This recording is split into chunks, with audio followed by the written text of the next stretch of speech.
With a few strokes of the pen, it's as if he never left.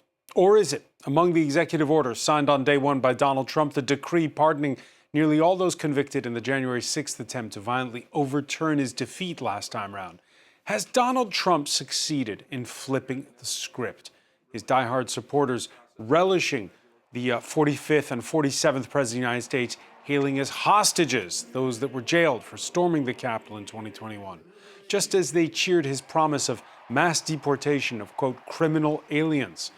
Some celebrating a little too much. We'll ask about Elon Musk and his band of billionaire tech bros, whether their interests ultimately align with Trump's tariff-loving nativist base, and whether the disruptor-in-chief can truly enact revenge on his foes. Can Trump reign supreme in a Washington where his side does have control of both sides of the aisle in Congress, where the highest court in the land is stacked with the appointments that he made?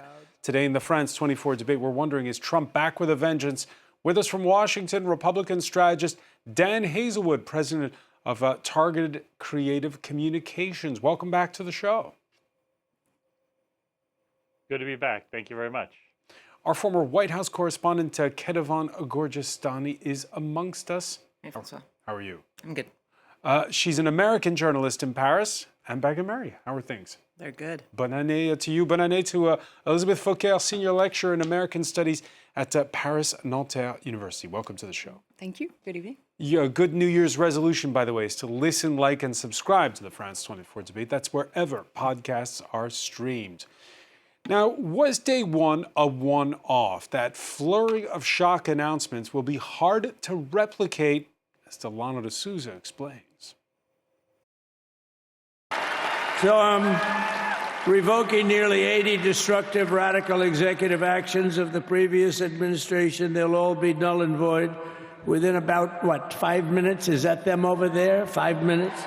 In front of a crowd of his supporters at a Washington, D.C. arena, newly installed U.S. President Donald Trump was quick to get back to work, signing off on a long list of executive orders.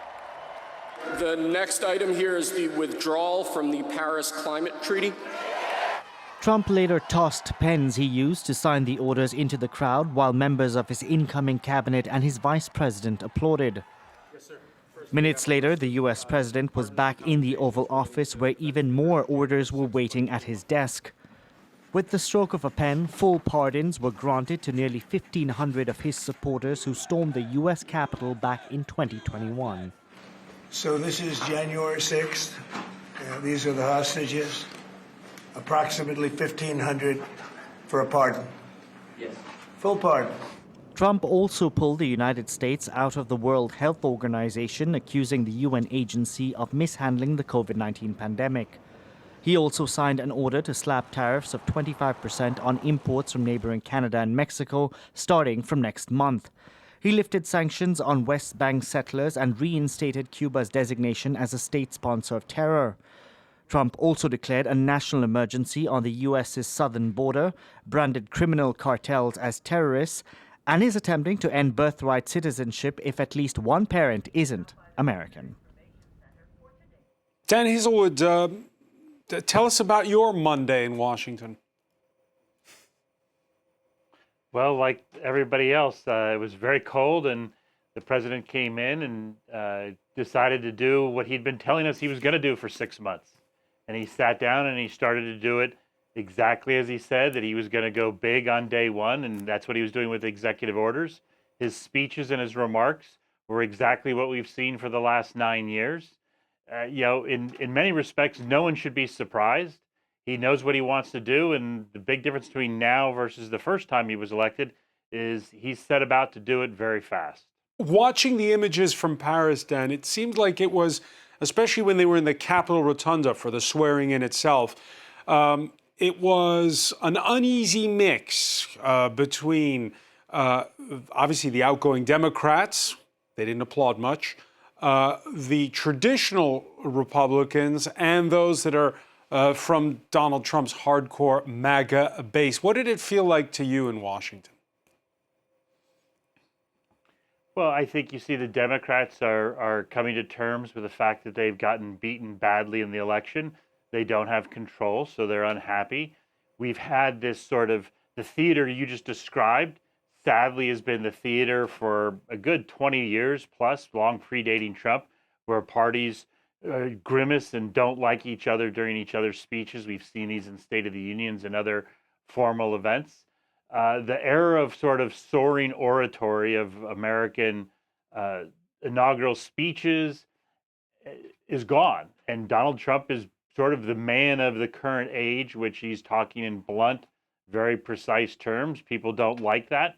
The art of diplomacy is not what he is known for. He's the art of the deal, and he wants to be a man of action. So, yeah, people were uncomfortable with what was happening, and the people were coming to terms with he's doing what he said he would do. I mean, in one sense, that's shocking. A politician carrying through on their promises. And Becca Murray, you had not one, not two, but three Donald Trump speeches on Inauguration Day. One kind of unscripted because of the fact that the ceremony had been moved indoors. He made some off-the-cuff remarks after the formal address for his swearing in. And then the one we saw in that report at the arena. Your thoughts about so many speeches?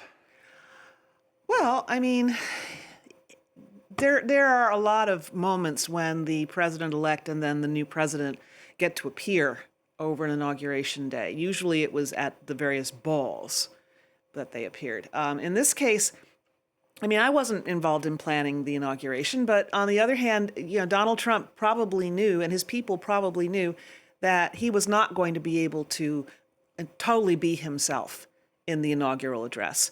Whether or not it had it had any poetry or vision in it other than here's what's good for me and here's what I'm going to do. I mean, it wasn't really an inaugural address in that sense. It was more like a campaign speech. Do you understand, though, that he's a man of his times, that the days of soaring oratory are over? That's not what people are searching for. I'd be very surprised if that wasn't the point of view of a group of Americans, but not of all Americans. And I'd like to go and talk a little bit more about a point that you made about the Democrats lost bad. Okay, nobody is arguing about who won the election, but to say that they lost badly, I mean, the margin in the popular vote was the smallest since the 1980s, I believe. Yes, the Electoral College was lopsided in the way that it can be, but the majority, the Republican majority in the House and the Senate, they're both razor thin, and they're getting thinner as Republican congresspeople and senators potentially takes seats in the cabinet. So this, I don't know where this idea of it was a landslide, it was a mandate, everybody's lining up behind Trump. The numbers in the vote simply don't bear that out. I think that is merely rhetoric that's designed to make people feel as though they should be hopeless about anything happening other than what the president wants. And I don't think that's going to be the case. And I think the early day, even the last 24 hours, have shown that. And I guess we'll talk more about whether he's going to get everything he wants. Yeah, and whether the pushback will also come from his own side of the aisle. Entirely possible. Elisabeth Fouquet, last time around, Donald Trump did not attend the inauguration ceremony. He boycotted it in the wake of January the 6th and claims that he hadn't lost the election to Joe Biden. This time, there was that peaceful transfer of power with the trimmings, a bipartisan committee. What do your students, you think, make of the spectacle in Washington? Well, I think mostly what one can say about this peaceful transition is that it's remarkable in many ways, also in terms of the contrast with the previous transition. I think this morning I was teaching a class about American politics, and my students were very much baffled at how it's possible to have this type of pendulum of democracy and pendulum also of change between such a huge change of policy from day one, also in terms of what Trump is proposing in terms of implementing his program and also doing good on his promises and his mandate. So I think in terms of the transition, one of their main questions was in terms of the question of the lame duck presidency and the fact that Joe Biden had been maybe less instrumental in finalizing the ceasefire in Gaza. So they were very surprised that the Trump administration, not only the Trump administration, but the Trump administration, incoming administration, had pulled its weight to obtain the ceasefire. So they were very surprised that this would be possible in this lame duck period. Did Ketevan Gorjestani, did Joe Biden gift Donald Trump the floor during those last couple of months after the U.S. elections in November? Or is this standard fare that you brief the incoming administration, you bring them along, and if they can help get a deal over the line like the one in the Middle East, why not? It actually took longer for the Biden administration to bring on the Trump incoming administration because the Trump incoming team refused for a long time to adhere by some of the traditional ways in which you organize this transition that makes it possible, especially for national security elements and for intelligence briefings, to be shared with people who are not yet into that process. So that actually started a little bit later, but it is technically a tradition that the two administrations that are going to be crossing paths do share some of the pressing issues in a way, in part, and we remember what happened in 2001 when there was a delay in that transition, is that they don't want to reiterate the sort of lack of communication between national security teams that did not lead, but in part possibly led to the 9/11 attack. So it's not a surprise. It's not unheard of. It's normal.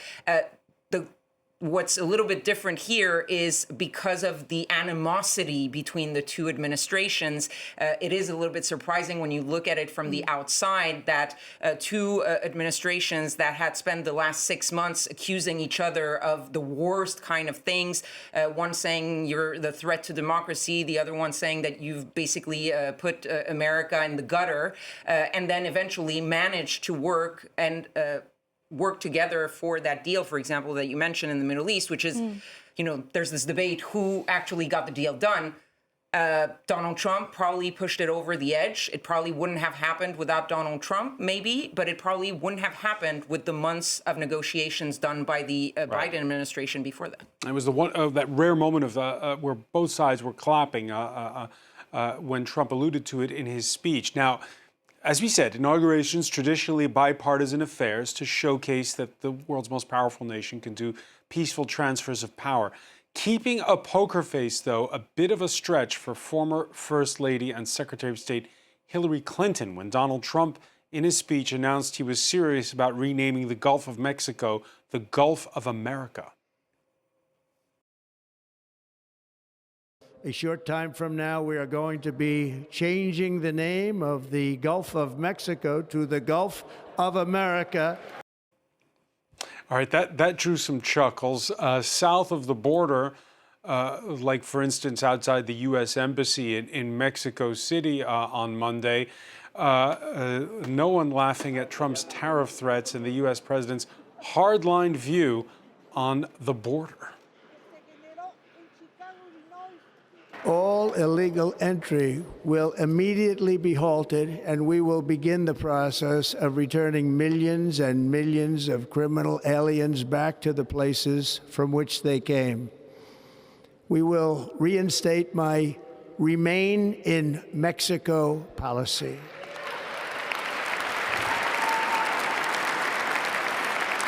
I will end the practice of catch and release. And I will send troops to the southern border to repel the disastrous invasion of our country.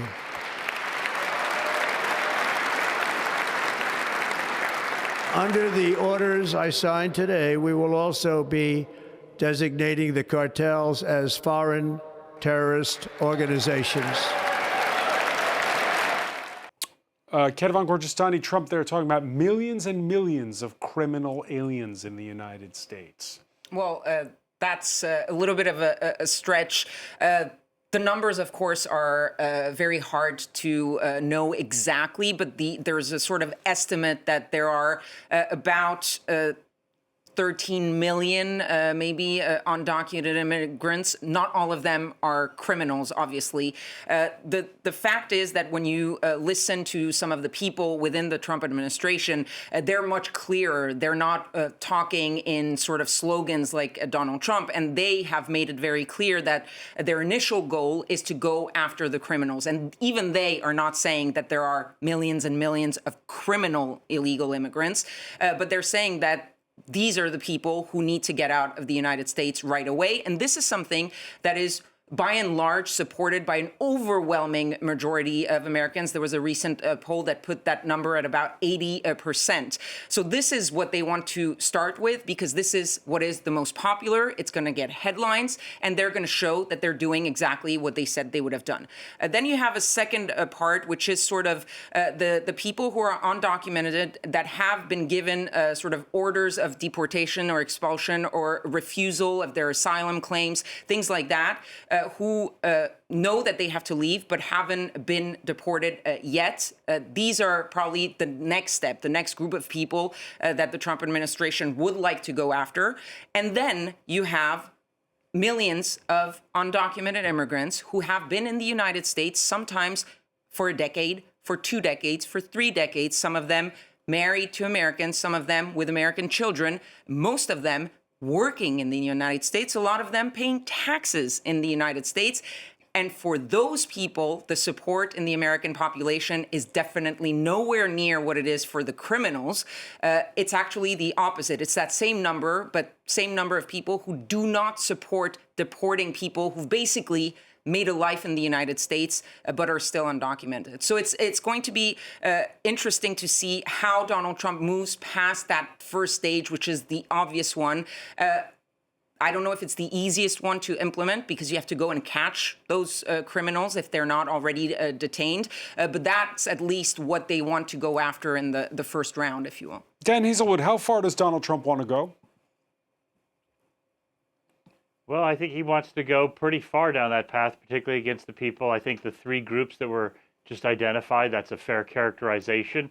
He clearly is absolutely, for the first 2 groups, going to try and deport as many as possible. He has large support. The Biden administration opposed these policies. Last night, Congress, the U.S. Senate, 1/4 of the Democrats joined on a Republican bill to change some of the laws to give more powers to the first group that are criminal aliens, to help remove them from the country. So I think you're going to see some action there. I think the American people, this was the second most important issue in the election, the economy being the first. They want to see progress. And if there's a lot of progress on the first 2 groups, I think then there could be negotiations on the third. But that's always been the stickler, is Biden said, nope, we're going to let everybody stay here and we're not going to enforce the laws of the country. And the country said, no, it's time, we're going to enforce these laws. So it's going to be it's one of the 2 big challenges. I think the Trump administration has to be perceived as executing this policy competently, particularly for the first 2 groups that were just outlined. Donald Trump, in his remarks at the Capitol Visitors Center, Dan, he said that he thinks the immigration issue is even more important than inflation. You're suggesting that surveys suggest the opposite, but is he saying that because ultimately he cares more about those diehard core MAGA supporters, or is that what he truly believes? Oh, I think he truly believes that that something needs to be done on immigration. And how you look at polls and where the breakout is, the Republican coalition is much more focused on immigration. Economy is second, but you go to independent voters and it starts to become very balanced. And for Democrats, economy moves up and immigration becomes second. So a lot of it depends on which specific group you're talking to. He thinks he can make progress rapidly and proof. He's a guy who wants to show results. That's what we're going to be seeing for the next 100 days, is him rolling out what he thinks are results-oriented policies. And this is an area where he thinks he can make progress fast. Anne Bagan-Murray, the United States, a land of immigrants. Mm-hmm. Is it the same vibe as in 2017 when Donald Trump was first elected and he talked about building the wall? Is it the same vibe?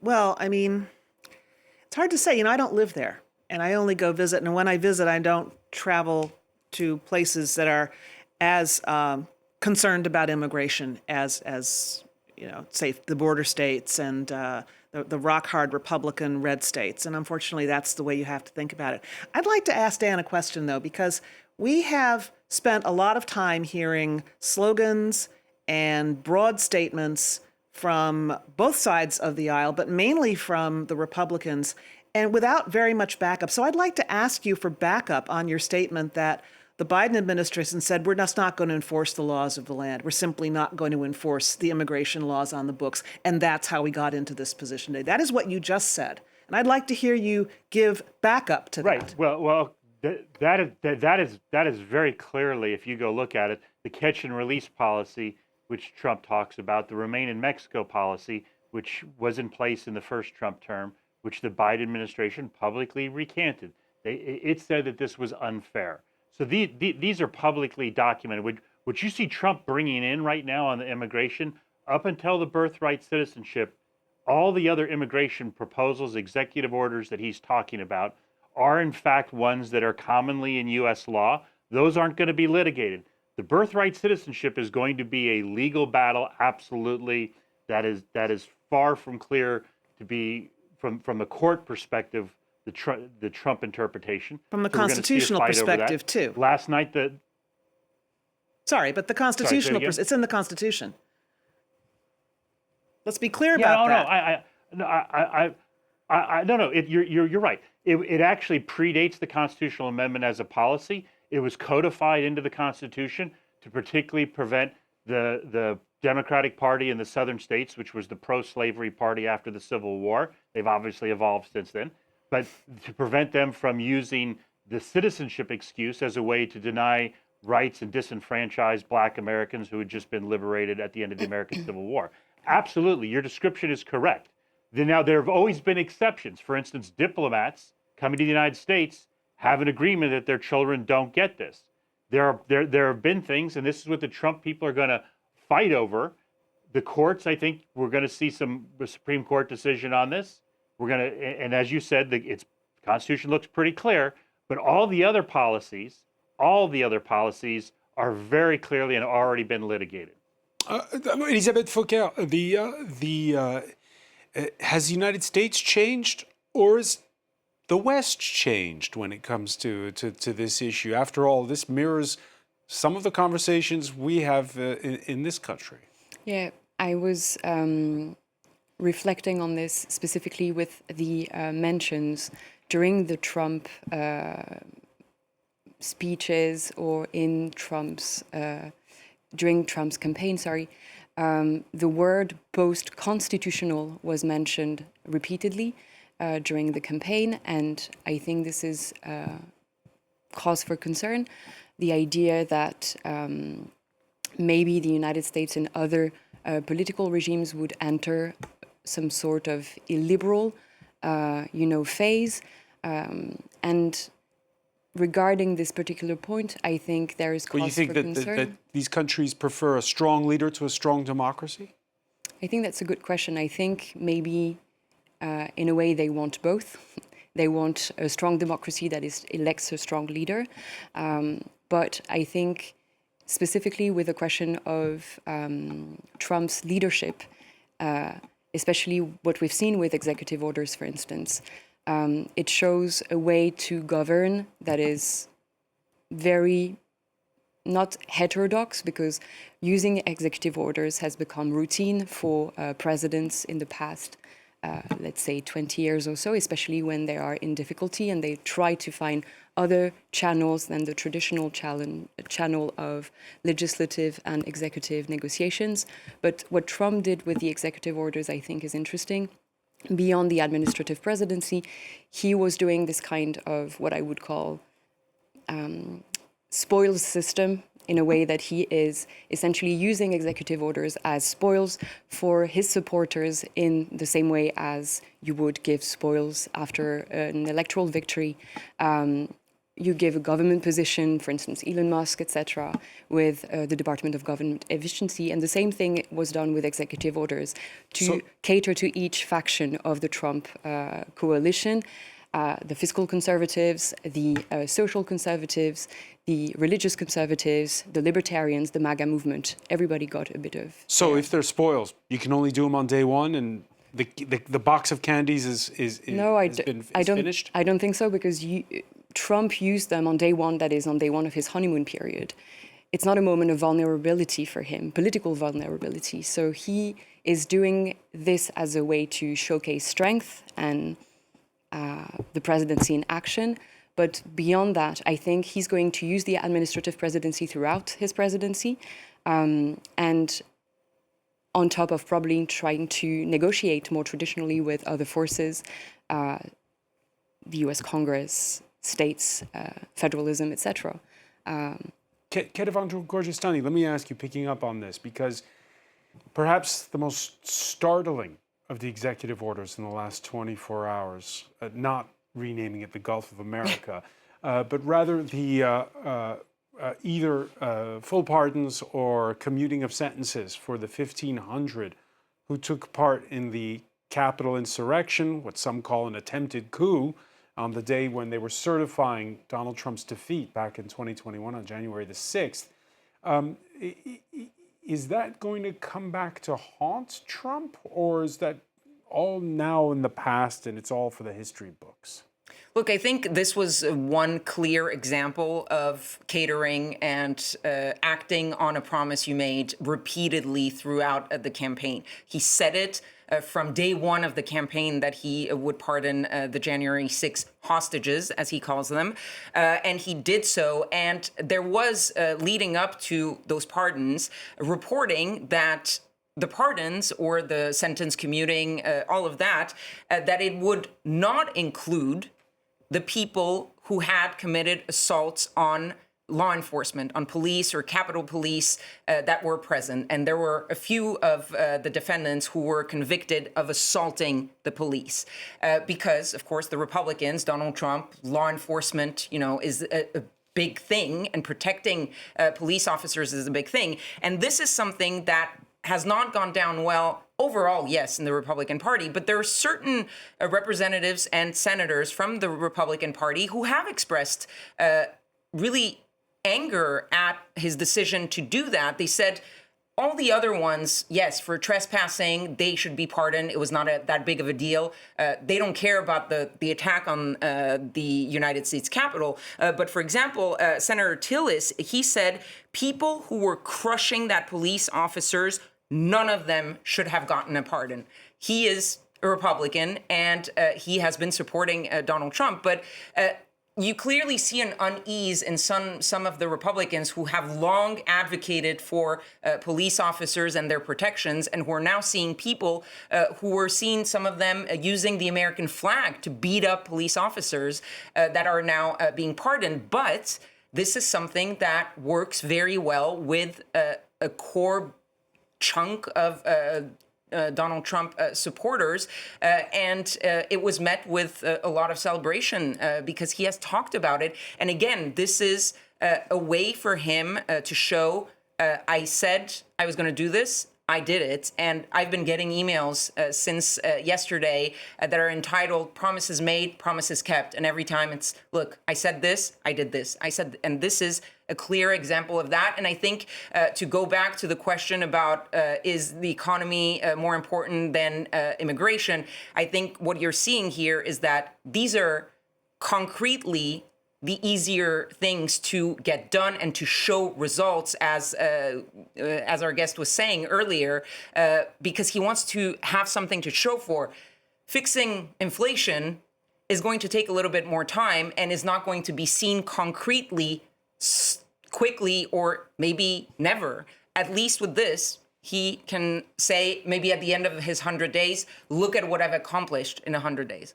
Dan Hazelwood, does it bother you, and how many people inside the Republican Party does it bother when Donald Trump refers to those who took part in the January 6th insurrection as, quote, hostages? Yeah, I'm not a fan of that kind of rhetoric. I'm an absolutist against violence. I don't care who you're committing violence against. You're wrong. I think the problem is the Democrats who are trying to critique this had Biden 48 hours ago, pardoning somebody who murdered 2 FBI agents. You had Biden issuing a bunch of pardons for convicted pedophiles. We have a pardon problem, I would say, in the United States. There's people actually talking on the right about maybe we need a constitutional amendment to curtail the pardon power. It's been a problem, in my judgment, for quite a little while. Bill Clinton pardoned people who were political donors to him, a guy named Howie Rich back in, that's ancient history now in the 1990s. Only old people like me remember that. So yeah, this is unsettling, but the problem is this is not surprising. And this is what Trump told us he was going to do. He did it. This was not a shock. And people are like, oh my God, he did this. Well, yeah, I wish he didn't, but he did. And I would counsel people when Trump says he's going to do something, that's the lesson he learned from 4 years ago. What's different? We've had attempted coups in Dan Hazelwood here. You can see him being swayed by advisors. Dan Hazelwood, we had an attempted coup here in France at the height of the Algerian War, and there were no pardons for that. I'm not arguing that there should be then or should be in the United States now. I'm not for that. The world is spun the way it is. He campaigned. He didn't make any bones about this during the campaign. He said he was going to do it. Democrats ran ads criticizing him. And when people totaled up who they were going to vote for, they said economy, immigration, and these criticisms that the Democrats had. They're like, well, you guys are saying it's okay for stores to be robbed and places to be burned down, and violence is justified for your political causes. And the center of the electorate said, you're both wrong, but we're going to default to the person who is not the incumbent. And that's how the last election folded. And yes, I get what you're saying about, the history in France and why isn't it similar here? But that's how the process unfolded here, because the Democrats couldn't make the case because they had many problems as well on this issue. And Becca Murray.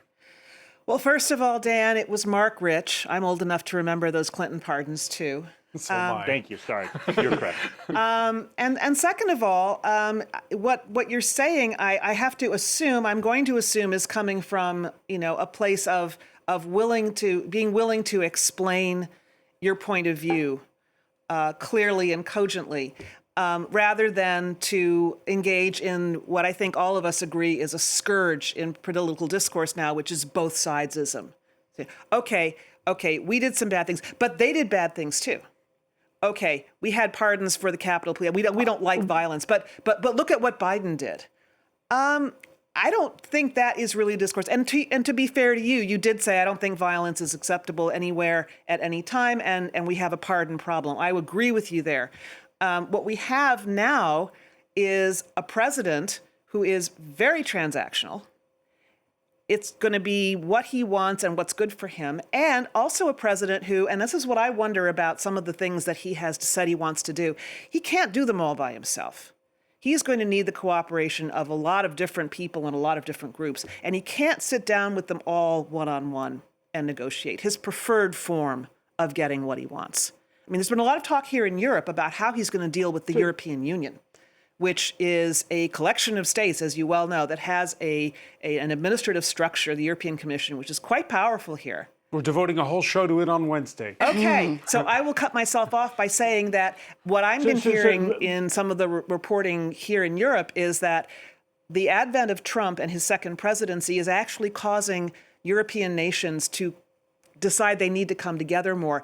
And in a good example of that, even former European Union nations like Great Britain are going to be joining this meeting to talk about how the European economy deals with Trump. So Donald Trump is not going to be able to sit down with the European Union. He doesn't like to negotiate. Let's circle groups. back to domestic. Dan Hazelwood, when we were together in Washington just after Election Day, you were saying how once Trump's elected, then the countdown begins to midterms, and in Washington, there are different branches of power. Does this president have more or less power than his predecessors? It depends in which sphere. First of all, there's a whole bunch of, to answer your question, he's got a lot of support of the Republican Party, and they're going to strongly back a lot of his policies. And they will do that until we get close to the midterms elections, when a bunch of them are going to have to decide, how does this affect their chances of reelection? And the calculation I think they're going to make is he doing something on immigration? Is he doing something on the economy that is going to bode well for them in their reelection? There's a lot of other issues that are second and third tier to a lot of these members. The court system is intact. It's going to function as it always is. There were many Trump-appointed judges who have ruled against Trump laws in his first term and through all the court cases since then. The court systems are going to be intact. Those guardrails, as people like to call them, the American system is going to be there. I just want to say one last thing on the whataboutism. I agree with the critique of, hey, don't do whataboutism. The difference between what I said is they're both wrong. Not that side A justifies side B. I'm saying they're both wrong. And what you're right, though, is the point I would make is how the electorate absorbs information is a plague on both your houses. I want tangible results. And that is the critique that crippled the Biden administration. They started to be viewed as incompetent and unable to deliver on their own priorities or the priorities the American people wanted. And that is the challenge Trump has. That is why he has to move fast. He's doing executive orders, like many of these executive orders are overturning Biden executive orders, that are overturning Trump executive orders, that are overturned Obama executive orders, and so on and so forth through history. This is actually part of the process. As an old school conservative, I wish more of this stuff was passed through Congress, but that's not how it's been for 40 years. Yeah. So this is the system. We're going to go through it. We're going to have, and the midterm elections are going to come along quickly. One of the points I would say, the Department of Government Efficiency, can the government actually be shrunk? Trump's executive order says this expires in July of 26, 4th of July. So he's obviously trying to hook it all into the anniversary of our Declaration of Independence. But it's also right before the midterm elections. Right. So he's staking everything on these policies, moving the needle where he wants it before the midterms. That Department of Government Efficiency run by a certain Elon Musk, his co-chair of that committee, dropping out on Inauguration Day to run for governor of Ohio, Vivek Ramaswamy. Now, Elon Musk, who grabbed a lot of headlines Monday evening about that salute, the one at Trump's signing ceremony / rally of supporters at Capital One Sports Arena. You know, there are elections that come and go. Some elections are, important. Some are not. But this one, this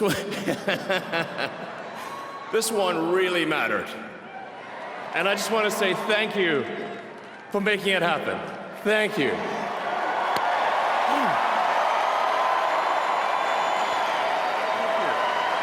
My heart goes out to you.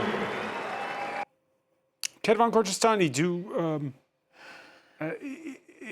are we just giving too much oxygen to a billionaire here, or is this important, what we saw just now in that clip? I think I'm going to steal something that my neighbor said yesterday, because we were on set together talking about this, wondering, is it that the very likely possibility that he didn't realize what he was doing, and that in itself is pretty worrying. If he didn't realize the sort of closeness of that gesture to what we're referring to, or did he do it really fully aware of what he was doing? But I think the question around that is the importance of Elon Musk, and he is now representing the Trump cabinet. So when he does that, he is a Trump cabinet person. He's not just some random private citizen. He is going to be a sort of government member and representing Donald Trump in a way. So I think that is why it makes this so much bigger, I think, than it would have been if he had been just some, supporter in the crowd. That said, look, I'm not in Elon Musk's head. I don't know what he meant to do. It was, at the very least, very weird. And at the very least, his excuse or explanation after should have been, wow, I didn't realize whatever his excuse was, I was doing love gestures or something like that, which was a little bit awkward Clearly too. not. Isabelle Fauquer, a lot of shock on this side of the Atlantic. Yeah, a lot of shock, especially as obviously there's the question of whether or not he meant to associate this gesture with the history of fascism and or not. So what you've just explained. I think there's also a question about what type of ideas Elon Musk stands for. Libertarianism is not necessarily something that is extremely well understood on this side of the Atlantic, I would say. Libertarianism is not exactly conservatism, so it's an idea of political, social type of ideas that are not necessarily well understood. This idea of like entirely rolling back the state, the anthropological also dimension of this political thought, that is this idea of limitlessness in all domains. Sorry, that is also this idea of having a multi-planetary species.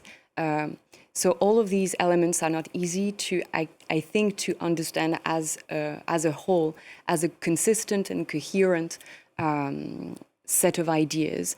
So I think there's the idea also that who is Elon Musk? Is he just a tech billionaire? Is he a libertarian? Is he the person who had a conversation with AfD leaders recently, conversing about the fact that probably Adolf Hitler was indeed a socialist, which was a complicated conversation, to say the least. So there's a lot of ambiguity, and working on that ambiguity, I think, deserves our entire attention. Elon Musk associated with the Trump cabinet. Dan Hazelwood, he's also, some would argue, a walking contradiction. On the one hand, he wants open borders so he can sell Tesla cars.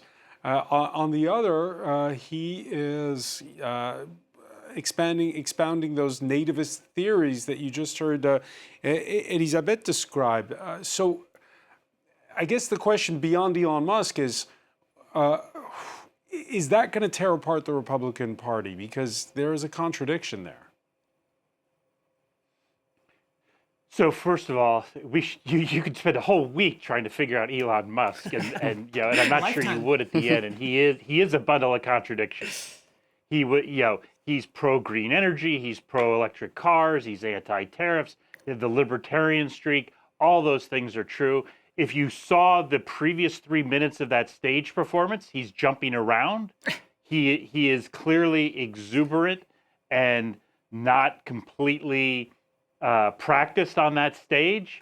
He is something else. But you talked about Vivek Ramaswamy leaving the Doge organization. The reporting suggests he was dismissed and that he's running for governor as an excuse. And the dismissal reason is cited as Ramaswamy wanted to shut down what's called the H-1B visa, which is basically skilled immigrants coming to the United States legally for employment purposes with a H-1B visa. And Ramaswamy said we should get rid of that. And, that is something that the tech world is very much opposed to, Musk is opposed to, and Trump is opposed to. So there is actually, it's hard to watch, but there is a refereeing that's going on inside the Trump government of making sure you are in the direction of the Trump policies if you're in the administration. And so we've seen a little bit of that. And I think you see Musk not talking about tariffs, which before he was involved in the Trump campaign, he was quite vocal on. He's now not talking about that because he clearly views that as not his remit. So that is going to be something to watch. Quick prediction, will he last long on Baghamuri? I give him 6 months. 6 months, we'll leave it there. Because, All right, we heard it here first. Anne Baghamuri, I want to thank you. I want to thank Kedevan Gorgestani. I want to thank, as well, Elisabeth Fauquer. Dan Hazelwood for being with us from Washington. Thank you for being with us here in the France 24 debate.